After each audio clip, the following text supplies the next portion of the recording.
ओम श्री सच्चिदानंद सद्गुरु साईनाथ महाराज की जय। अध्याय 34।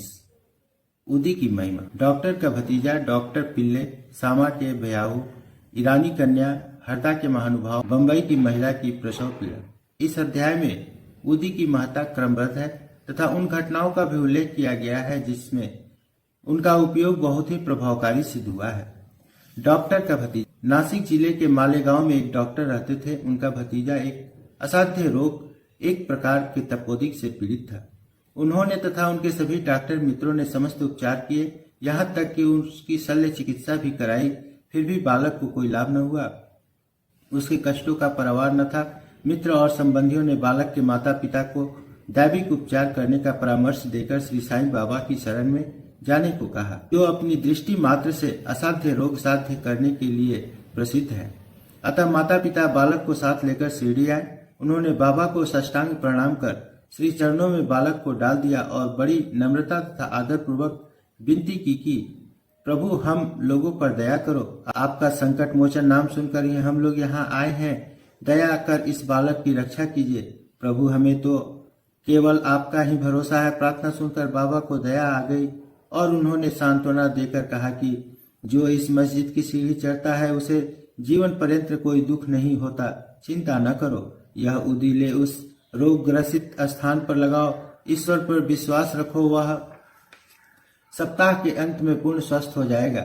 यह मस्जिद नहीं, यह तो द्वारिकावती है और जो इसकी सीढ़ी चढ़ेगा उसे स्वास्थ्य और सुख की प्राप्ति होगी तथा उसके कष्टों का अंत हो जाएगा। बालक को बाबा के सामने बिठाया गया। वे उस रोगग्रस्त स्थान पर अपना हाथ फेरते हुए दयापूर्ण दृष्टि से बालक की ओर निहारने लगे।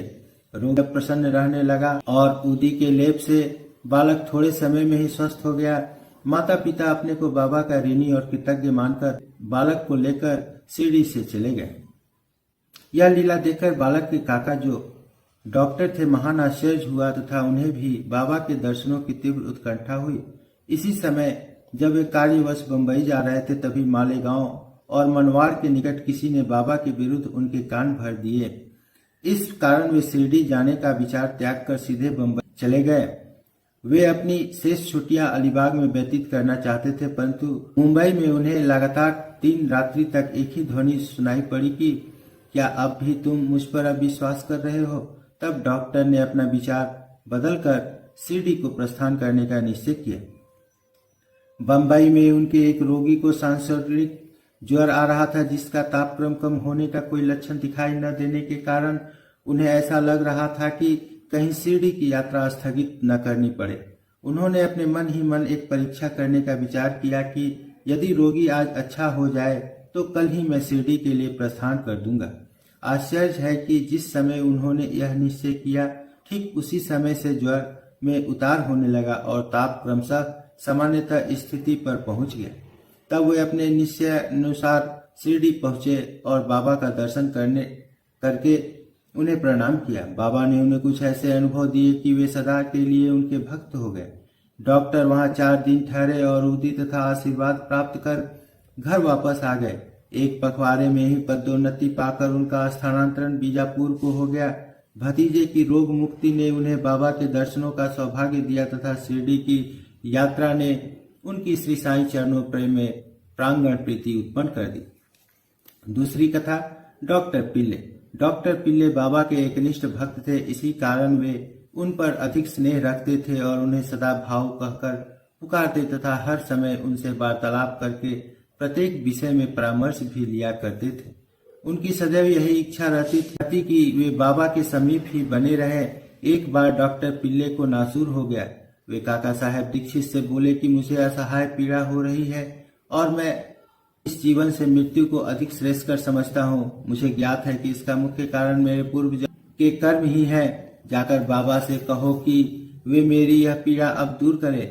मैं अपने पिछले जन्म के कर्मों को अगले 10 जन्मों में भोगने को तैयार हूँ। तब काका दीक्षित ने बाबा के पास जाकर उनकी प्रार्थना सुनाई। साईं तो दया के अवतार ही हैं, वे अपने भक्तों के कष्ट कैसे देख सकते थे।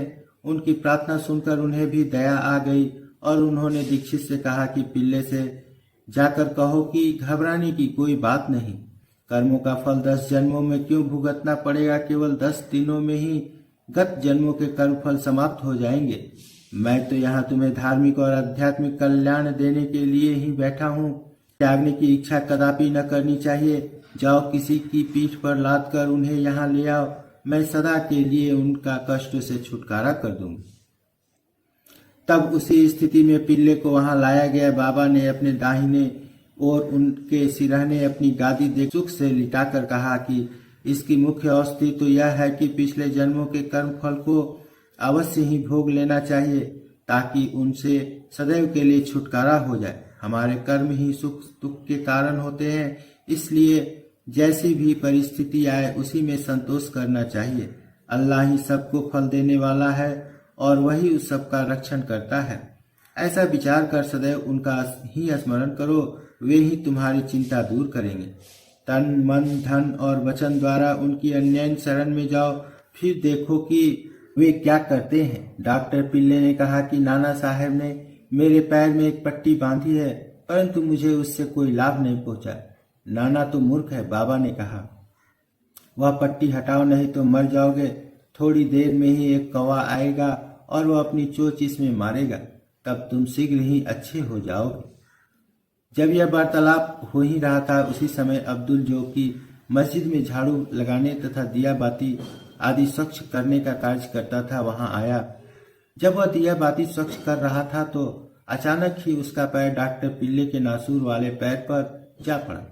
पैर तो सूजा हुआ था ही, और फिर अब्दुल के पैर से दबा तो उसमें से नासूर के साथ कीड़े बाहर निकल पड़े।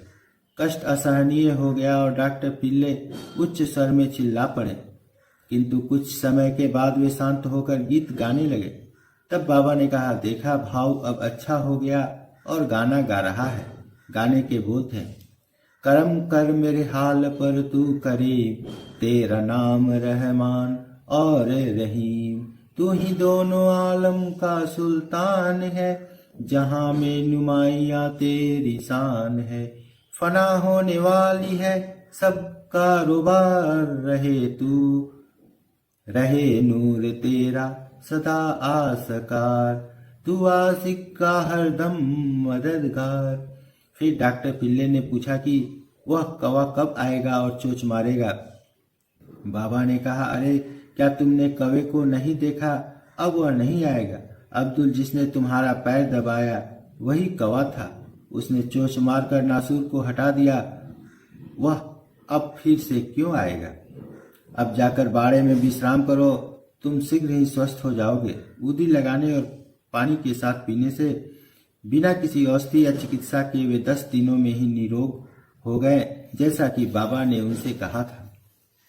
सामा के छोटे भाई की पत्नी। सांवली बिहीर के समीप सामा के छोटे भाई बापा जी रहते थे।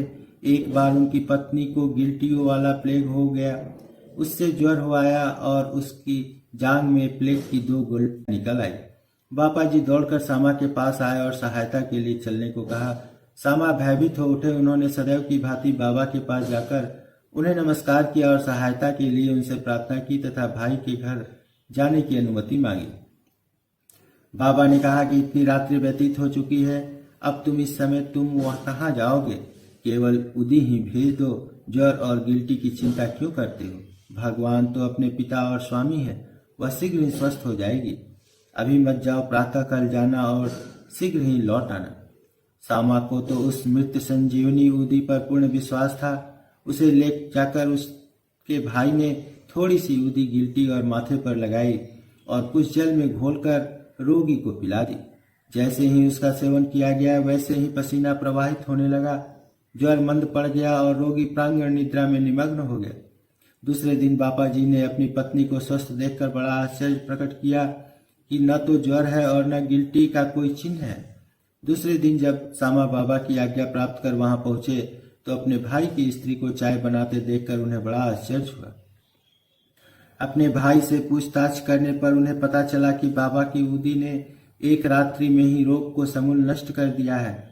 तब सामा को बाबा के शब्दों का मर्म समझ में आया कि प्रातः कल जाओ और शीघ्र लौट कर आओ।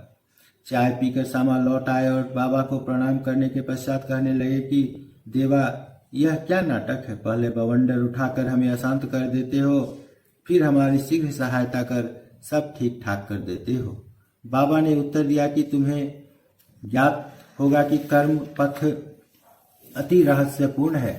यदि मैं कुछ भी नहीं करता फिर भी लोग मुझे ही कर्मों के लिए दोषी ठहराते हैं। मैं तो एक दर्शक मात्र ही हूँ। केवल ईश्वर ही एक सत्ताधारी और प्रेरणा देने वाले हैं। वे ही परम दयालु हैं। मैं न तो ईश्वर हूँ और न मालिक, केवल उनका एक आज्ञाकारी सेवक ही हूँ और सदैव उनका स्मरण किया करता हूँ। जो निरभिमान होकर अपने को कृतज्ञ समझकर उन पर पूर्ण विश्वास करेगा, उसके कष्ट दूर हो जाएंगे और उसे मुक्ति की प्राप्ति होगी। ईरानी कथा। ईरानी कन्या। अब एक ईरानी भद्र पुरुष का अनुभव पढ़िए। उनकी छोटी कन्या घंटे घंटे पर मूर्छित हो जाया करती थी। उसके दांत कस जाते थे, उसके हाथ पैर ऐंठ जाते और वह बेहोश होकर भूमि पर गिर पड़ती थी। जब नाना प्रकार के उपचारों से भी उसे कोई लाभ न हुआ, तब कुछ लोगों ने उस ईरानी से बाबा की उदी की बहुत प्रशंसा की और कहा कि वह बिले पाड़ला में काका दीक्षित के पास से ही प्राप्त हो सकती है। तब ईरानी महाशय ने वहां से उदी लाकर जल में घोलकर अपनी बेटी को पिलाया। प्रारंभ में जो दौरे 1 घंटे के अंतर पे आया करते थे, बाद में वे 7 घंटे के अंतर से आए और कुछ दिनों के पश्चात तो वह पूर्ण स्वस्थ हो गई। हरदा के महानुभाव। हरदा के एक महानुभाव पथरी रोग से ग्रसित थे। वह पथरी केवल शल्य चिकित्सा द्वारा ही निकाली जा सकती थी। लोगों ने भी उन्हें ऐसा ही करने का परामर्श दिया, परंतु वे बहुत ही वृद्ध तथा दुर्बल थे। अपनी दुर्बलता देखकर उन्हें शल्य चिकित्सा कराने का साहस न हो रहा था। इस हालत में उनकी व्याधि और इलाज ही क्या था। इसी समय नगर के इनामदार भी वहां आए हुए थे। वे बाबा के परम भक्त थे तथा उनके पास उदी भी थी। कुछ मित्रों के परामर्श देने पर उनके पुत्र ने उनसे कुछ उदी प्राप्त कर अपने वृद्ध पिता को जल में मिलाकर पीने को दी।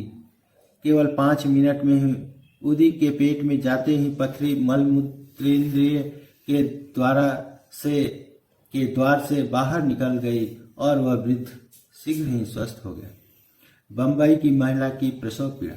बम्बई की कायस्थ प्रभु जाति की एक महिला जो प्रसव काल में असहनीय वेदना हुआ करती थी, जब वह गर्भवती हो जाती तो बहुत घबराती और किंग कर्तव्य विमूढ़ हो जाया करती थी। उसके उपचारार्थ उनके एक मित्र श्री राम मारुति ने उसके पति को सुझाव दिया कि यदि इस पीड़ा से मुक्ति चाहते हो तो अपनी पत्नी को शिरडी ले जाओ। पुनः जब उसकी स्त्री गर्भवती हुई तो वे दोनों पति पत्नी शिरडी आए और वहां कुछ मास ठहरे। वे बाबा की नित्य सेवा करने लगे। उन्हें बाबा के सत्संग का भी बहुत लाभ हुआ। कुछ दिनों के पश्चात जब प्रसव काल समीप आया, तब सदैव की भांति गर्भाशय के द्वार में रुकावट के साथ अधिक वेदना होने लगी। उनकी समझ में नहीं आता था कि अब क्या करना चाहिए। थोड़ी ही देर में एक पड़ोसन आई और उसने मन ही मन बाबा से सहायता की प्रार्थना कर जल में उदी मिला उसे पीने को दी।